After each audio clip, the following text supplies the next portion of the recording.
నమస్కారం శశికాంత్ గారు. నమస్తే నాగరాజు గారు. సార్, జనరల్‌గా భార్యాభర్తల మధ్య చీటింగ్ అసలు ఎలా మొదలవుతదండి? అంటే ఎందుకు మొదలవుతది? దానికి గల ప్రధాన కారణాలు ఏముంటాయి? హ్మ్. చీటింగ్ అనేది ఎట్లా స్టార్ట్ ఎవరిని ఏ ఏ విధంగా మోసం చేసుకోవడానికి అంటే ఎక్కువ కారణాలు ఏముంటాయి? యాహ్! ఎందుకు స్టార్ట్ అయ్యే అవకాశం ఉంటుంది? సిఎంఆర్ ఫ్యామిలీ మాల్ ఇప్పుడు మన కేపీహెచ్బీలో ఫిబ్రవరి 10వ తేదీన ప్రముఖ నటి శ్రీలీల గారిచే ఘన ప్రారంభం. ఇది చాలా మంచి టాపిక్ తీశారు నాగరాజు గారు. చాలా చిన్న చిన్న విషయాల వల్లనే వీళ్ళు చాలా పెద్ద చీటింగ్ స్టేజ్కి వెళ్ళిపోతారు. ఎలా అంటే మనం ప్రతిసారి మాట్లాడుకున్నట్టుగా there will be no open communication. Okay, ఎప్పుడైతే ఈ యుగంలో, ఈ గ్లోబలైజేషన్ యుగంలో భార్యాభర్త మీరు ఆఫీస్ టైమింగ్సే కనుక తీసుకున్నా, మార్నింగ్ 9 నుంచి ఈవినింగ్ 8 వరకు ఒకళ్ళకి, ఈవినింగ్ 8 నుంచి మార్నింగ్ 9 వరకు ఒకళ్ళకి. ఈ ఆఫీస్ టైమింగ్స్ నేను ఏదైతే మీకు చెప్తున్నానో ఈ టైమింగ్స్లో చాలామంది పనిచేస్తున్నారు, భార్యలు భర్తలు. ఓకే, ఆప్షన్ లేదు, ఈఎంఐస్ కట్టాలి. ఎవరి ఈఎంఐలు వాళ్ళకు ఉన్నాయి. భార్య భర్త, ఇంతకుముందు భర్త ఒకటి పేరు మీద ఈఎంఐ తీసుకునేవాడు ఇల్లు. ఇప్పుడు మ్యారేజ్ అవ్వగానే భార్య భర్త ఇద్దరు కలిసి ఒక అపార్ట్మెంట్, ఇద్దరి పేరు మీద అప్లికెంట్, కో అప్లికెంట్, ఇద్దరి పేరు మీద లోన్ తీసుకుంటున్నారు. ఇద్దరు కలిసి ఈఎంఐ కట్టాలి. ఈమె అకౌంట్లో కూడా కట్ అవుతుంది, ఆయన అకౌంట్లో కూడా కట్ అవుతుంది. దీనివల్ల ఏమవుతుందంటే, నేను ఎందుకు చెప్తున్నా, ఉదాహరణ ఎందుకు తీసుకున్నా అంటే, దీనివల్ల ఏమవుతుందంటే వీళ్ళు టైమింగ్స్ తోటి సంబంధం లేకుండా ఉద్యోగాలు చేయాల్సిందే. నాకు కుదరదు 9 to 8, మా ఆయనకు కూడా అదే టైంలో, ఆ టైంలో కుదరదు అని చెప్తానికి ఛాన్సే, ఆస్కారమే లేదంటున్నాను నేను. ఏ టైంలో నీకు ఉద్యోగం వస్తే ఆ టైంలో నువ్వు జాయిన్ అవ్వాలి. గ్లోబలైజేషన్ అయిన తర్వాత ఎంతైతే మనకి ఉద్యోగ అవకాశాలు, ఉమెన్ ఎంపవర్మెంట్, జాబ్ ఎంపవర్మెంట్ పెరిగిందో అంతే ఫ్యామిలీ లైఫ్ కూడా లాస్ జరుగుతుంది అని చెప్తాంలో 1% కూడా ఆశ్చర్యపడక్కర్లేదు. ఓకే, ఎప్పుడైతే ఈ మార్నింగ్ 9 o'clockకి హస్బెండ్ వెళ్ళి 8 o'clock వస్తాడో, అట్లీస్ట్ 8 o'clock వచ్చిన తర్వాత వైఫ్ ఫేస్ చూసే పరిస్థితి కూడా లేదు. ఎందుకంటే దానికి ఒక 10 నిమిషాల ముందు, దానికి ఒక అరగంట ముందే ఈమె క్యాబ్ వస్తుంది, ఈమె క్యాబ్కి వెళ్ళిపోతుంది. అసలు మీరు నమ్మరు, కొన్ని రోజుల వరకు ఒకళ్ళ ముఖాలు ఒకళ్ళు చూసుకోకుండా కేవలం ఈ స్లిప్స్ ఉంటాయి కదా, స్లిప్స్ మీద రాసి అతికిచ్చేసి వెళ్తూ ఉంటారు. కమ్యూనికేషన్ ఆ రకంగా తయారవుతుంది. డైరెక్ట్ కమ్యూనికేషన్ ఫోన్లో కూడా మాట్లాడుకోలేదు. ఈ ఫోన్స్ కూడా నాట్ అలౌడ్ ఉంటాయి చాలా ఆఫీస్లో. ఓకే, మీరు అమెజాన్ అని ఇట్లాంటి కంపెనీస్ తీసుకుంటే their phones also not allowed. Okay, phone కూడా సైలెంట్ మోడ్లో పెట్టి అల్మారీలో ఇక్కడ పెట్టి లోపలికి వెళ్ళాలి, లాకర్లో పెట్టి వెళ్ళాలి. సో వీళ్ళ కమ్యూనికేషన్ మోడ్ ఏమవుతుందంటే, చిన్న చిన్న పేపర్లలో ఇది ఇక్కడ పెట్టాను చూసుకో, అది ఇక్కడ పెట్టాను చూసుకో. వీడు హస్బెండ్ వచ్చినాడు, ఆ పేపర్ చదివి ఓకే ఫ్రిడ్జ్లో ఇది ఉంది అని చెప్పి ఆ పేపర్ తీసి చింపేసి ఫ్రిడ్జ్లో ఉన్న తింటాడు. వీడేదో తెస్తాడు బయట నుంచి, మళ్ళీ ఇంకో స్లిప్ రాస్తాడు, ఇది ఇక్కడ పెట్టాను చూసుకో అని. ఓకే, మళ్ళీ పొద్దున్న ఈమె జాబ్ నుంచి వచ్చేసరికి ఒక అరగంట ముందే ఈయన వెళ్ళిపోతాడు. ఇది చాలా ఘోరమైన పరిస్థితి ఇప్పుడు నడుస్తుంది. నా దగ్గరికి వచ్చే క్లయింట్స్లో నేను ప్రాక్టికల్గా చూసి చెప్పే విషయం ఇది. నేనేదో ఇమాజిన్ చేసుకొని చెప్పే విషయం కాదు, ప్రాక్టికల్గా చూసి చెప్పే విషయం ఇది. ఎప్పుడైతే జీరో కమ్యూనికేషన్కి వెళ్ళిపోతారో ఆల్మోస్ట్ వీళ్ళు ఒక స్ట్రేంజర్స్ లాగా ఫీల్ అయ్యి, ఎప్పుడైతే వీళ్ళు మార్నింగ్ 9 నుంచి రాత్రి 8 వరకు ఆఫీస్లో టైం స్పెండ్ చేస్తారో, ఆ పక్కన కొలీగ్ ఎవరైతే రెగ్యులర్గా వీళ్ళతో టచ్లో ఉంటారో వాళ్ళతోటి తెలియకుండా ఒక బాండింగ్ ఏర్పడిపోతుంది. ఓకే, ఏర్పడి ఇమోషనల్గా వాళ్ళతోటి, ఇప్పుడు మన నెక్స్ట్ పాయింట్కి వెళ్తున్నాం, ఇమోషనల్గా వాళ్ళతోటి వీళ్ళు కనెక్ట్ అవుతారు.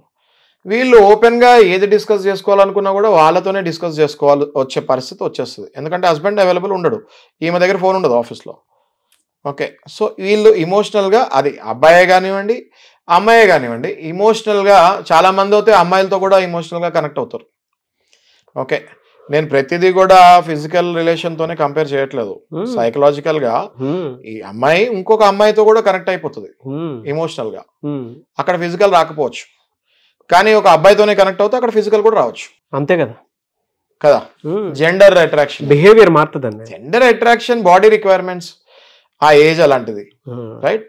సో ఎప్పుడైతే హస్బెండ్ అసలు కనిపించట్లేదో, ఆబ్వియస్గా ఇంకొకటి ఎవడో రెగ్యులర్గా టచ్లో ఉన్నప్పుడు, ఇది మనం చాలా సినిమాల్లో చూస్తుంటాము, చాలా కథల్లో చదువుతుంటాము, చాలా నవల్స్లో చూస్తుంటాము. ఆటోమేటిక్గా ఒక బాండింగ్ అనేది, ఇమోషనల్ బాండింగ్ అనేది ఏర్పడుతుంది. అక్కడతోటి they might go to some extra marital affairs also. Okay, Nagaraju గారు, ఈ ఇమోషనల్ కనెక్షన్లో ఏమవుతుంది అంటే పాపం ఇంట్లో హస్బెండ్ కూడా వైఫ్కి ఏదో చేయాలనుకుంటాడు. అప్పుడప్పుడు హస్బెండ్ కళ్ళల్లో కూడా వైఫ్ రిక్వైర్మెంట్స్ ఏంటో కనిపిస్తుంటాయి. ఫర్ ఎగ్జాంపుల్, ఒకవేళ వైఫ్ ఫోన్ క్రాక్ వచ్చి ఇరిగిపోతే హస్బెండ్ అది చేయాలనుకుంటాడు, కానీ చేసే టైం ఉండదు. ఎప్పుడైతే ఈ వైఫ్కి తెలుస్తుందో హస్బెండ్ కంట్లో పడింది నా ఫోన్ ఇరిగింది అని, అయినా కూడా ఏమి యాక్షన్ తీసుకోవట్లేదు అని ఎప్పుడైతే వైఫ్ ఫీల్ అవుతుందో, మళ్ళీ అక్కడ ఇమోషనల్గా నేను నెగ్లెక్ట్ అవుతున్నానేమో అన్న ఫీలింగ్కి వైఫ్ వస్తుంది. ఓకే, ఈ హస్బెండ్కి తెలుసు చేయాలి అనుకుంటాడు, కానీ టైం కుదరదు. ఓకే, ఇది చూడండి ఎంత విచిత్రం అంటే, ఎవ్వరు కూడా కావాలని విడిపోవాలని ప్రయత్నించట్లే. ఇప్పుడు మనం మాట్లాడుకుందాం, అవునవును, సమయం అలా చేస్తుంది, అలాని టైం అలా ఆడుకుంటుంది వాళ్ళతోటి. ఓకే, ఈ టైంని సెట్ చేసుకునే టైం కూడా వాళ్ళకి లేదు. ఎందుకంటే నెల తిరగగానే కమిట్మెంట్స్, కారు, ఇల్లు, furniture, blah blah blah etcetera etcetera, personal loans, credit cards. Okay, ఈ ఇమోషనల్ నెగ్లిజెన్స్ ఉంటుంది. అయితే ఇక్కడ మనకి మిస్ అయ్యేది ఏంటి లైఫ్లో అంటే, ఇవన్నీ కూడా కవర్ చేయగలుగుతాడు. వారానికి అట్లీస్ట్ ఒక్కరోజైనా వీళ్ళిద్దరికి కామన్గా కొన్ని అవర్స్ అయినా దొరుకుతుంది టైం, 100% దొరుకుతుంది. ఓకే, ఆ టైంలో కనుక ఈ హస్బెండ్ వైఫ్ని లేదా వైఫ్ హస్బెండ్ని కొంచెం లైట్ మూడ్లోకి కనుక తీసుకెళ్ళగలుగుతాయి. ఎట్లాంటి లైట్ మూడ్లోకి? స్ట్రెస్ రిలేటెడ్ టాపిక్స్ కాకుండా హ్యాపీ టాపిక్స్, కొంచెం కామెడీ సెన్స్ ఉండాలి, హ్యూమరస్ ఉండాలి, తీసుకెళ్ళి అది మాట్లాడుతూ పెద్ద పెద్ద ప్రాబ్లమ్స్ కూడా. ఫర్ ఎగ్జాంపుల్, ఇప్పుడు ఈఎంఐ మనకు నెలకి 2 లక్షలు కడుతున్నాము. ఓకే, అది ఒకటి. ఇంకా 24 hours మైండ్లో ఈఎంఐ నడుస్తూనే ఉంటుంది హస్బెండ్కి వైఫ్కి ఇద్దరు. ఎప్పుడైతే హస్బెండ్ కూర్చొని మనం నెక్స్ట్ 2 yearsలో ఈ ఈఎంఐని కన్సైజ్ చేసేసుకుంటాము, ఈ 2 లక్షల ఈఎంఐ మనకు పెద్ద ఇష్యూ ఉండదు. ఎందుకంటే నెక్స్ట్ 2 yearsలో మన ఇద్దరికి శాలరీస్ పెరుగుతాయి. ఇంకా మనం పోను ఇట్లాంటి కమిట్మెంట్స్ పెట్టుకోకుండా ఉన్న కమిట్మెంట్స్ని తీర్చుకుంటూ మనం ముందుకెళ్ళి మన లైఫ్ చాలా హ్యాపీగా చేసుకుందాము అని ఒక లైటర్ మోడ్లో కనుక వైఫ్కి ఒక భరోసా, ఒక కమిట్మెంట్ కనుక ఇచ్చి కొంచెం హ్యూమరస్గా ఉండి సరదాగా కొన్ని జోకులు ఏదైనా వేస్తే ఈ వైఫ్ మొత్తం మర్చిపోతుంది. ఇమోషనల్ బాండింగ్ అనేది ఇంకా ఈ వైఫ్కి ఉండదు, టోటల్ మర్చిపోతుంది. సో ఆ మూడ్లోకి హస్బెండే వైఫ్ని మ్యాక్సిమం తీసుకురావాలి. రీజన్ ఏంటి అంటే, ఎంత కాదన్నా వైఫ్కి ఇంట్లో పనులు వైఫ్కే ఉంటాయి. ఎంతమంది సర్వెంట్స్ ఉన్నా వాళ్ళని మానిటర్ చేసేది కూడా మళ్ళీ వైఫే కదా, హస్బెండ్ కాదు కదా. సో హస్బెండ్ ఈ ఇనిషియేటివ్ కనుక తీసుకొని కొంచెం ముందుకెళ్తే రిలేషన్లో క్రాక్ రాకుండా ఉండే ఛాన్సెస్ ఎక్కువ ఉంటాయి.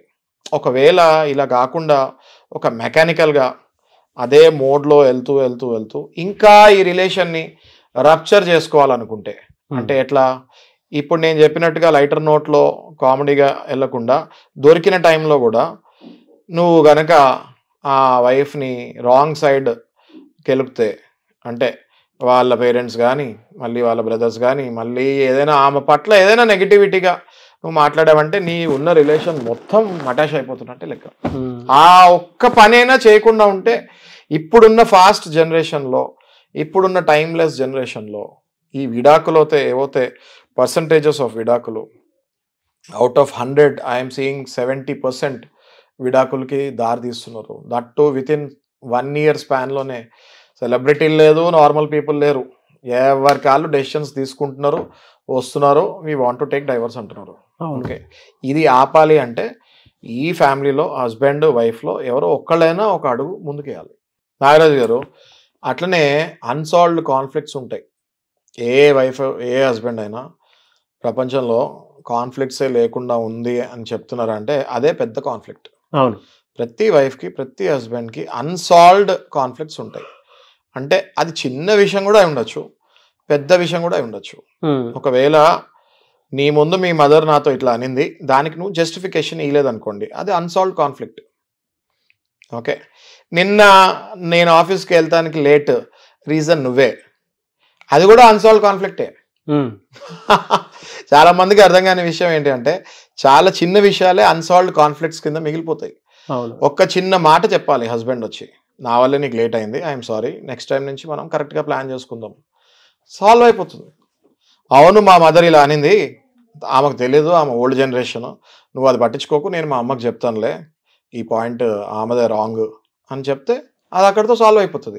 ఈ కాన్ఫ్లిక్ట్స్ని ఎప్పుడైతే మీరు క్లియర్ చేయకుండా వైఫ్ మైండ్లో పైలప్ చేస్తూ ఉంటారో వైఫ్కి ఇన్సెక్యూరిటీ పెరిగిపోతూ ఉంటుంది.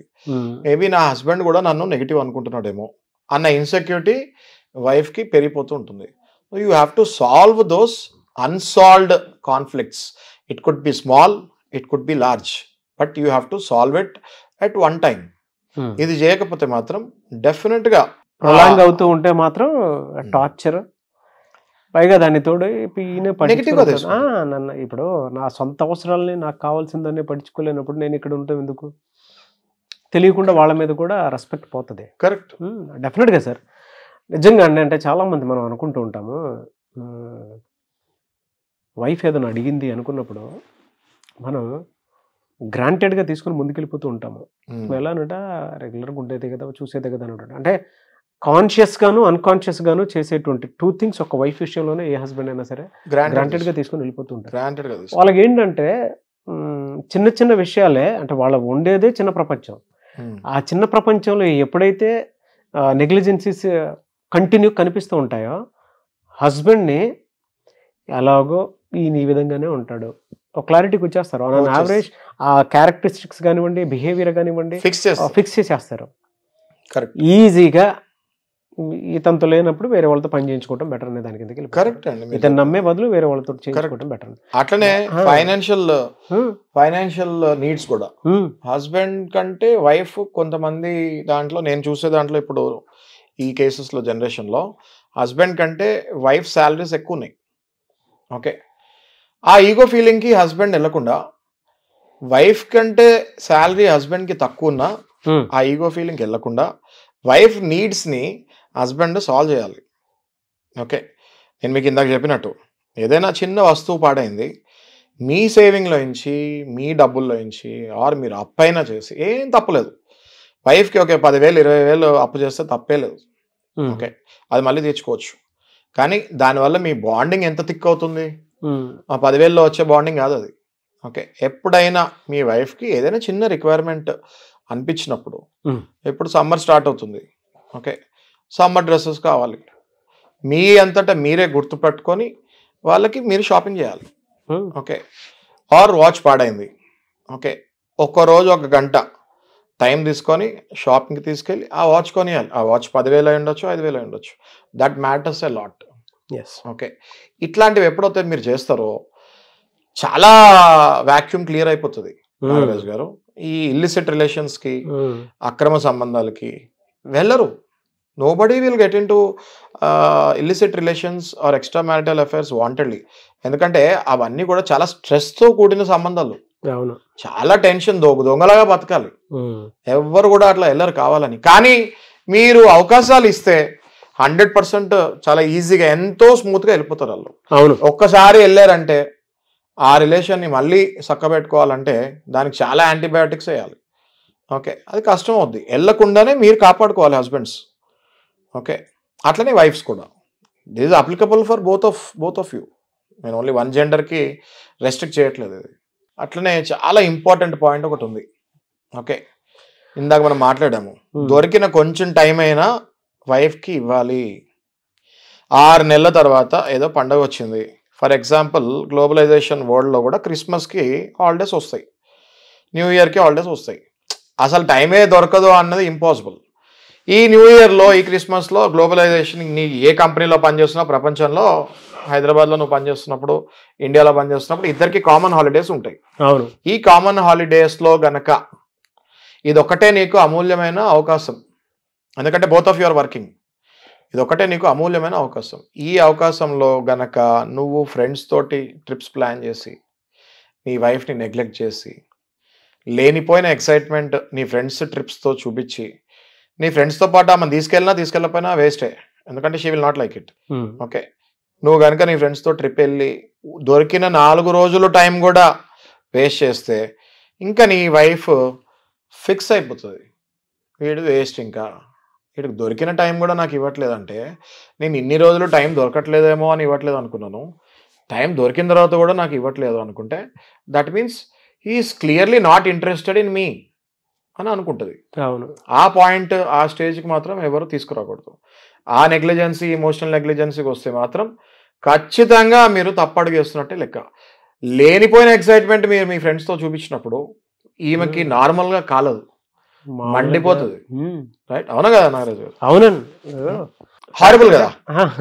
1 yearలో మీ టైమింగ్సే షిఫ్ట్ సెట్ అవ్వట్లేదు, 5 రోజులు టైం దొరికింది. ఆ 5 రోజుల టైంలో నేను మా ఆఫీస్ తోటి ట్రిప్కి వెళ్తున్నా అంటే మాత్రం అందులో మళ్ళీ నీ ముఖంలో ఆనందము, ఎక్సైట్మెంట్ కనిపిస్తుంటది. వీళ్ళు కూడా మంచిగానే పంపిస్తారు. ఇది చాలా కరెక్ట్ పాయింట్. వీళ్ళు వెళ్ళేటప్పుడు డిస్టర్బ్ చేయరు. వీళ్ళు వెళ్ళేటప్పుడు సరే నాకు కాకపోతే కనీసం అతనికైనా పర్సనల్ టైం దొరికింది అనేటువంటి ఉద్దేశంలో పంపించేస్తారు. అయ్యో పాపం, వచ్చిన తర్వాత నిదానంగా వైబ్స్ స్టార్ట్ అవుతా, చాలా పెద్ద గొడవలు అవుతాయి అవి. సెగలు పొగలు మనకు అర్థం కాదు. అది వెళ్ళిన వాళ్ళకి వచ్చిన తర్వాత అర్థం అవుతుంది, కానీ అర్థం కానట్టు యాక్షన్ చేస్తారు. ఒక 1 week లో అది లావా 1 week లో పేలుతుంది. పేలినప్పుడు దట్ విల్ గో టు మళ్ళీ అనకూడదు, కానీ చిన్న చిన్న విషయాలకి డైవర్స్ లాగా వెళ్ళిపోతున్నారు. ఇది కూడా, ఈ చిన్న విషయం కూడా డైవర్స్కి వెళ్ళే ఛాన్సెస్ చాలా ఎక్కువ ఉన్నాయి. అవును. ఎప్పుడైతే వీళ్ళు అసలు టైమే ఇవ్వరో, ఎప్పుడైతే వీళ్ళు కంప్లీట్ గా అసలు నెగ్లెక్టే చేసేస్తున్నారో 100% అమ్మాయి హార్ట్ బ్రేక్ అయ్యి డైవర్స్కి వెళ్ళే ఛాన్సెస్ చాలా గట్టిగా ఉంటాయి. వీళ్ళకి రీజన్స్ కూడా ఏం లేవు పెద్దగా. నాకు టైం ఇవ్వట్లేదు, what the hell is this అంటారు వాళ్ళు. ఓకే, అంతే, ఆ ఒక పాయింట్ చాలు డైవర్స్ ఈయనకి.